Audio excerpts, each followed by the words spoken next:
She's a Mona Lisa. Everyone's lining up. Hi everyone and welcome back to my channel, and if this is your first time here, then hi, I'm Lauren, and on my channel we mostly talk about anything luxury, but we also discuss lifestyle and beauty. So if you're interested in any of these topics, please consider subscribing to my channel and we'll get started with the video. So in today's video, I'll be sharing with you the unboxing of my brand new Louis Vuitton Keepall 55 in monogram Macassar. I will also be sharing with you my first impressions because I've actually already used it once. If that sounds interesting to you, then please keep on watching. So obviously the box is massive. It takes up like half of the screen. So once I'm done with the box, we'll actually move on to the part of the unboxing and I will get the camera a little bit closer. But yeah, it's probably as big as I am, and I'm 5'11", so it's very big. I don't know if you know, but I recently posted a Louis Vuitton shopping vlog. If you haven't seen it yet, I will leave it in the little information link over here, in which I shopped for this beauty over here, and I asked you to guess what my purchase was, and in my mind, the box is what gave it away. Actually, a few of you already guessed it, but yes, the box is gigantic, and I got a Keepall 55, which I'm so happy about. So let's go ahead and unbox it so we can get rid of the box and I can move closer to the screen. All right, so first things first, let's open the box if I can. Oops. Okay, so it opens like this. It is very big. Let's go ahead and maybe grab the first couple of small pieces that come out. Okay, this is not very sturdy, but we'll make it work. So the first thing that comes out is obviously the receipt is over here. So we'll go ahead and keep that very preciously. Something else that came with it is obviously the lock, which comes in this little cute dust bag over here. It's absolutely adorable. It comes with the lock. The lock is like in the little plastic box too, so oops, let's go ahead. Ugh. Come on, here. So we have the keys that are tiny, so cute. And then we have the lock over here with the beautiful LV print. I hope that the camera focuses, please focus. So yeah, here is the lock with the keys that came with it. By the way, I haven't mentioned it yet, but the bag cost me $2,100 plus tax. I feel like in my mind it's still reasonable. I mean, especially, compared to Chanel prices right now, I still feel like for this big of a bag, it's worth it, at least in my opinion. But yeah, let's go ahead and unbox it so I can get rid of this massive box. All right, here is the bag. Okay, so it comes with a dust bag, as you can see, as always with LV, which is super practical. That's actually really helpful for storage. Because the bag is so big, I don't want to have it like lay around somewhere in my room because, let's be honest, this takes up half of my room. Yes, I live in a small apartment, so the dust bag is very practical for storage. So now let's go ahead and show you the piece itself. Alright, so now I was able to move a little bit closer to the camera. So let's go ahead and unbox this piece together and let's get rid of the dust bag and show you what it actually looks like. So if we open the dust bag, here it is. Here is my beauty. So as I've already mentioned, I've actually used this bag once. So I've tied the strap already, but normally the strap comes separately. You just have to put it in place. But yeah, I'm really happy with my purchase. So let's talk about why I chose this particular size. So the sizes that it comes in are 45, 50, and then 55. For me, I wanted to get the 55 because it's the biggest size that's allowed as a carry-on. And then also, to be honest, I think that my usage of this piece will be mostly for road trips. That way, first, I don't damage the bag because I would be honestly a little bit scared of using this as a carry-on, especially in the airplanes, like people kind of jump on your things and like push them aside and stuff like that. So I think that I would be a little bit concerned about using this as a carry-on. You can obviously, and it's the biggest size that is allowed. but my usage will be mostly road trips, so that way I don't damage the bag, and the size doesn't really matter because it will obviously sit in the trunk of my car.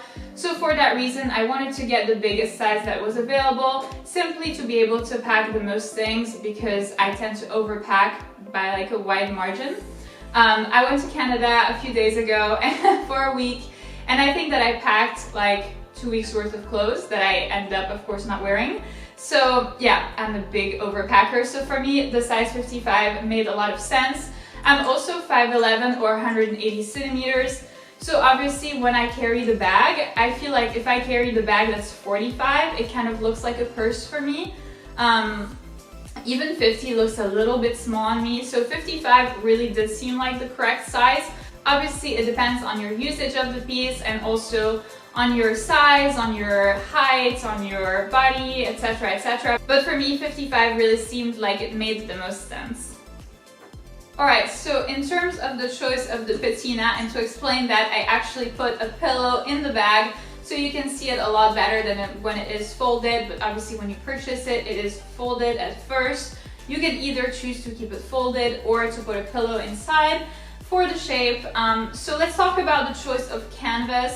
So this is obviously Monogram Macassar, and the reason why I chose this particular canvas is, in my mind, for durability. So I know I'm gonna get a lot of hate for this, but I have to be honest, I actually really dislike patina. I really don't like it, so regular Monogram or even Damier Azur would not have worked for me. Those do tend to show a lot more signs of wear and tear than Monogram Macassar, and I feel like since this is obviously, you know, a travel bag, it is supposed to be to some extent carefree.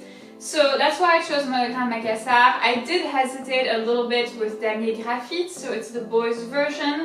My husband actually has it in Damier Graphite, so we would have been matching.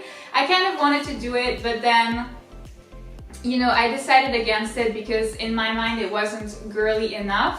And then he already has it, so it would have been kind of redundant. But I like the idea of Damier Graphite in terms of durability as well. It's extremely durable. It kind of goes with everything because it's kind of easy to pair with any colors that you might be wearing, that kind of stuff. And finally, the last reason for which I chose Monogram Macassar versus, say, for example, Damier Ebene, which would have been also durable, is I love the idea that the stripes here are black. It kind of reminds me of the color black that I tend to wear a lot, say every day. So I think that I like this idea of pairing black with brown. I think it goes really well, and I think that it's a nice reminder of the color that I wear on most days. So that's why for me, Monogram Macassar made the most sense. Alright, so now let's share my first impressions, because obviously, like I said before, I've used it once, so I can tell you a little bit about this bag. The first thing that I want to tell you is that the strap is adjustable, which is super convenient. It fits all sizes. So for me, I'm 5'11" or 180 centimeters. So this is obviously very convenient. There are several holes here in the strap, so you can adjust it to your height, to however you want to carry the bag. So obviously with the strap, you can carry it on your shoulder or you can carry it crossbody, depending on, you know, your body type, your height, and all that type of stuff. So the strap is adjustable, which is great. This bag also fits a ton. Like I said, I took it to Canada for a week, and frankly, I packed 2 weeks worth of clothes in this. And yeah, that fit. 2 weeks worth of clothes for me. I'm 5'11", so you know, my clothes are not like tiny. So for me, in my mind, it really does fit a lot. That's why I wanted to get the size 55. The problem that comes with fitting a lot is that it might be heavy depending on how you pack the bag. So right now you can see I'm like alternating my arms because it's starting to get heavy. It's kind of like an arm workout because the pillow that's inside. So yeah, I mean, if you want to put beauty products or something like that inside, it may get heavy really quickly. So this is definitely something to keep in mind. But aside from that, it does fit a lot, but it can be heavy. So this is something that you have to think about when you pack it. It depends on how you want to carry it. Obviously, if it stays in your car at all times, and if you use like the hotel trolleys or something like that, then that's completely fine. But it can be heavy, that's for sure.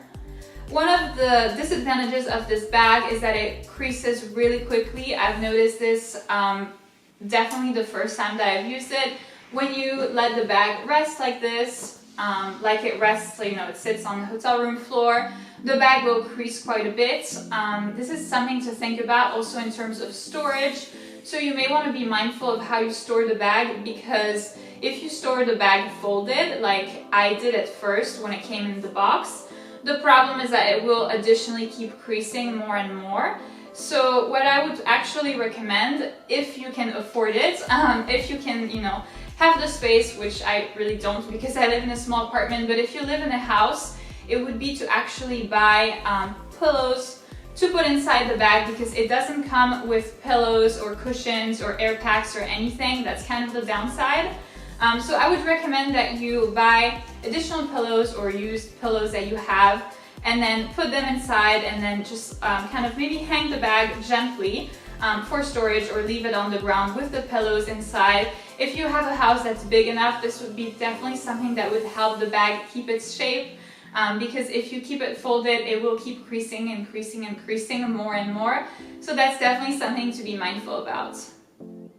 And finally, in terms of durability, the bag seems pretty durable, meaning that during my first experience with it, I've never damaged it or anything, or even come close to having a stain or anything like that, or like a scratch on it. So that's obviously really helpful. But like I said, I've only used it once, so I will actually come back with a full review of this bag if you're interested. Once I've used it more, I can tell you a little bit more about my experience, maybe like how I pack it, what I pack inside. So let me know in the comments down below if you're interested in seeing this on my channel. I would love to do this for you once I've used this bag a little bit more. So that's it for this video, guys. Thank you so much for watching. I hope that you enjoyed it. If you did, please don't forget to give it a big thumbs up, subscribe, and I'll see you in my next one.